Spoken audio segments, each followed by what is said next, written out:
세계 100대 코스 중 78위에 올라가 있다는 사실. 굉장히 명문 골프장입니다. 그리고 거의 90년 정도가 된 거죠. 90년이 조금 모자라지만 네덜란드 골프장. 안녕하세요. 마골피 오상준입니다.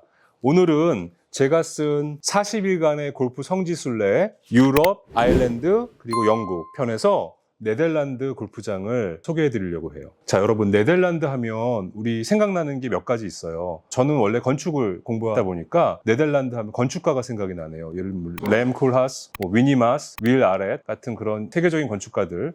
제가 미국에서 공부할 때도 램 콜하스 선생님 같은 경우는 저희 학교에 와서 강의도 하셨고, 위니마스 같은 분은 스튜디오를 맡아서 진행하기도 하셨는데, 그런 대표적인 세계적인 건축가들이 네덜란드에는 많이 있죠. 또 하나 여러분 뭐가 생각나세요? 네덜란드 하면 또 유명한 화가들이 많기로 또 유명하죠. 가장 오래된 클래식한 화가 중에는 뭐 렘블란트 같은 화가도 있었고, 그 다음에 베르메르, 여러분 좋아하시고 가장 유명한 반 고흐, 그리고 몬드리안, 그리고 윌렘 데 쿠닝 같은 그런 세계적인 미술가들이 있고, 이런 미술가들의 작품을 전시하고 있는 반 고흐 미술관, 또 뭐 라이크스 뮤지엄이라고 하는 그런 건축물이 또 아름답기로 유명한 미술관도 있어요. 자, 그런데 제가 지금까지 네덜란드 암스테르담을 2번 갔다 왔거든요. 첫 번째는 골프 때문에 간 게 아니라 지나가는 길에, 에든버러에서 한국으로 오는 길에 암스테르담에 들려서 미술관들을 많이 가봤어요. 미술관, 그리고 사진 전시도 많이 봤고, 그때 저한테 굉장히 와닿았던 그런 재미있는 네덜란드 암스테르담만의 풍경이 뭐였냐면 자전거였어요. 여러분, 네덜란드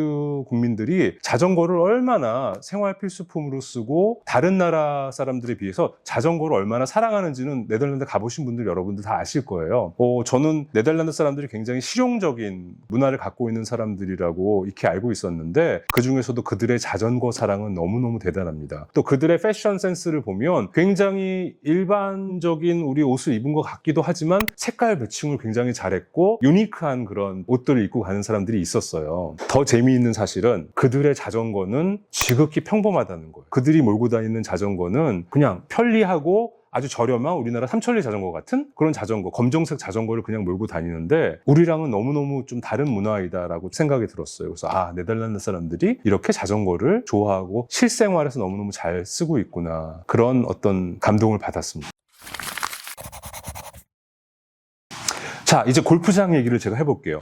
여러분, 네덜란드 하면 뭐 아까 말씀드린 것 같이 유명한 건축가, 건축물, 미술관, 미술가들 얘기를 제가 해드렸고 여러분들도 익숙하실 텐데, 네덜란드 골프장 생각해 보신 적 있으세요? 저도 사실은 암스테르담을 골프를 치러 가기 전까지는 네덜란드 골프장에 대해서 그렇게 생각해 본 적이 없었어요. 그런데 그 네덜란드의 세계 100대 코스 중에 2군데나 네덜란드에 위치하고 있다는 것, 특히 암스테르담 근처에 위치하고 있다는 건 너무 놀랍죠. 제가 가본 골프장은 로열 헤이그라는 골프장입니다. 로열 헤이그는 1938년에 설립이 됐고요. 영국의 가장 유명한 설계자였던 해리 콜트와 그의 동업자 찰스 휴 앨리슨이라는 사람이 초청을 받아서 네덜란드 암스테르담 근처에 이 골프장을 만드는데요. 이 로열 헤이그가 세계 100대 코스 중 78위에 올라가 있다는 사실. 굉장히 명문 골프장입니다. 그리고 거의 90년 정도가 된 거죠. 90년이 조금 모자라지만. 그리고 위치는 바서날이라는 이게 네덜란드 말이 있죠. 어떻게 읽어야 되는지 좀 잠깐 헷갈릴 때가 있어요. 암스테르담 근처에 있고요. 이 로열 헤이그는 사실은 그 현지 발음으로 하면 굉장히 힘든데, 이 알파벳으로 쓰여 있지만 어떻게 읽어야 되는지 몰랐어요. 현지한테 배웠어요. 코닝클렉 하악세 호프 앤 컨트리 클럽이라고 읽더라고요. 골프를 네덜란드 사람들은 골프라고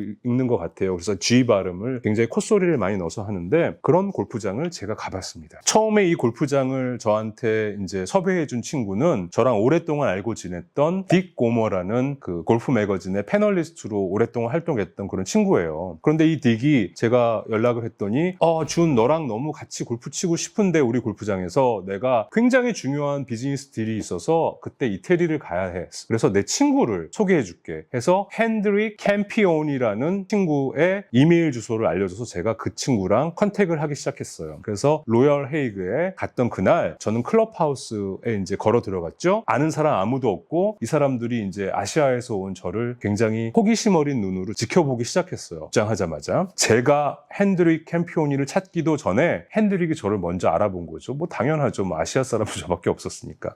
그래서 핸드릭이 와서 막 뭐 반갑게 인사를 해서 저도 반갑게 인사를 하고, 마침 그때 그 골프장 회원들의 대회가 있었어요. 그래서 그 대회 뒤풀이를 하고 있는 중이라서 제가 핸드릭한테 핸드릭 네가 하고 있던 거 마저 마치고 있어. 내가 여기 옆에서 그냥 커피 한잔 마시고 있을게 하면서 제가 그 클럽하우스 내부를 찬찬히 구경하면서 조금씩 돌아다녔는데, 클럽하우스 너무 고풍스럽고 아름다운 거예요. 여러분 유럽이나 미국의 골프장들 가보시면 하나 특이사항은 그 골프장의 클럽하우스들이 그 지역에 있는 건축 양식을 그대로 본따서 만든 클럽하우스들이 많다. 그래서 굉장히 자연스럽게 골프장의 분위기에 어울린다라는 거를 느끼실 수 있을 거예요. 이 로얄 헤이그도 마찬가지였고요. 그래서 참 아름다운 클럽하우스의 인테리어도 굉장히 감각적으로 클래식하지만 아주 재미있는 아이디어들로 소품들도 많이 전시가 돼 있었어요.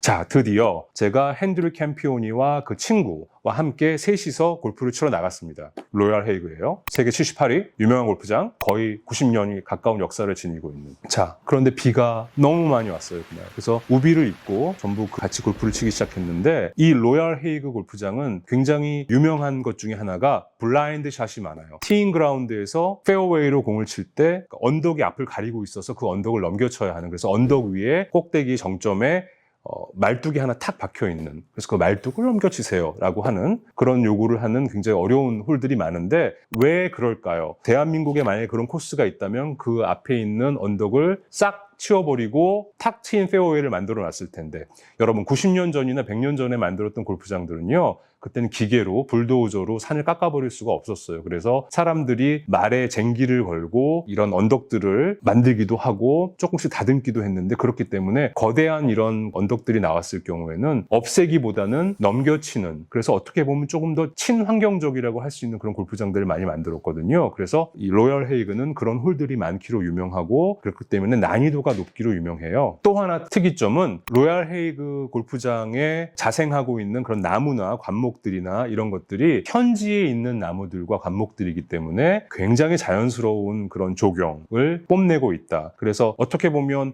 외부에서 나무를 들여다가 이식을 하고 그 나무가 쓰러질까봐 옆에다가 이쑤시개처럼 이렇게 버팀목을 만들어 놓은 그런 것들은 전혀 이 로얄 헤이그에서는 찾아볼 수가 없죠. 자, 그래서 이렇게 아름답고 유명한 골프장에서 18홀을 돌면서 같이 여러 얘기들을 나누고 서로에 대해 알아가는 시간을 가졌어요. 이 라운드가 끝난 후에 핸드릭 캠피오니가 저한테 클럽하우스에서 무슨 얘기를 했냐면, 준, 내가 처음에 내 친구 딕 고모가 한국에서 친구가 온다고 해서 같이 골프를 쳐달라고 얘기했을 때 사실 나는 좀 걱정이 됐어. 전혀 한 번도 만나보지 않은 사람과 하루를 어떻게 보낼지 나는 조금 걱정이 되긴 했어. 그런데 너랑 같이 오늘 이렇게 비가 오는 와중에도 골프를 쳤는데 너무 즐거웠고 나한테 너무 값진 그런 경험이었어 라고 해줘서 저는 너무 그게 고마웠어요. 그리고 골프를 끝난 다음에 우리가 하는 거 있죠? 19th 홀이라고 그러는데, 이제 19번째 골프 홀, 클럽하우스 레스토랑에서 저녁을 먹었는데, 제가 정말로 먹어본 클럽하우스 음식 중에 가장 기억에 남는 음식, 다양한 치즈를 모아놓은 치즈 플래터가 나왔는데요. 네덜란드산 치즈라서 그런지 입에서 살살 녹아요. 그리고 그 치즈를 찍어 먹는 굉장히 리치한, 달면서도 약간 풍미가 아주 진한 그런 소스가 있었는데, 그 소스 자체도 너무너무 맛있었고요. 그리고 그날은 우리 함께 하지 못하던 딕 고모가, 또 이 사람이 멋쟁이에요. 그래서 프랑스에 자기 와이너리가 있는 사람이에요. 그래서 거기 그 와이너리에서 생산한 그런 와인을 로얄 헤이그 클럽하우스에 자기가 비치해 놓고 때만 되면 이제 거기서 그 와인을 마셨는데, 핸드릭 캠피오니가 그러는 거예요. 오늘 딕이 이 자리에 없지만 우리 그를 그리워하면서 그의 와인을 가져다 마시도록 하자. 그래서 그 와인을 가져다가 우리가 맛있게 마셨어요. 그래서 굉장히 멋진 음식과 멋진 분위기에서 아름다운 저녁을 보냈는데, 제가 화장실에 가려고 이제 쭉 걷다 보니까 클럽하우스의 벽에 한쪽에 골퍼스 프레이어 해가지고 골퍼들의 기도라는 그런 문구가 써 있었는데, 그 문구가 너무너무 재밌었어요. 제가 쓴 이 책에도 그 문구가 적혀 있는 그 사진이 여기 있는데 그 사진에 뭐라고 그러냐면 하느님 저를 벙커 해저드를 피하게 해주시고 파를 하기 위해서 그 넓은 페어웨이로 인도해 주소서 하는 그런 문구가 써 있어서 너무너무 재밌었어요. 역시 골프들의 마음은 동양이나 서양이나 너무나 똑같구나. 그래서 로얄 헤이그는요, 제 마음속에 아직도 좋은 사람을 만나서 정말 멋진 골프장에서 함께 시간을 보냈고, 그리고 마지막으로 클럽하우스에서 너무너무 맛있는 음식과 와인을 함께 했던 그 좋은 추억이 있는 골프장으로 아직도 기억되고 있습니다. 여러분, 오늘 로얄 헤이그에 대해서 제가 설명해 드린 것, 또 네덜란드의 어떤 풍경, 그리고 그들의 문화에 대해서 설명해 드린 거 재밌으셨나요? 앞으로도 제가 유럽 4040 골프 성지순례에서 재미있는 에피소드들만 간추려서 계속 소개를 해 드릴 테니까요. 많이 관심 가져주시고요. 궁금하신 점이 있으면 댓글 남겨주시면 제가 또 친절하게 그 부분에 대해서 답을 해 드리도록 하겠습니다. 여러분, 그럼 다음번에 만나요. 안녕.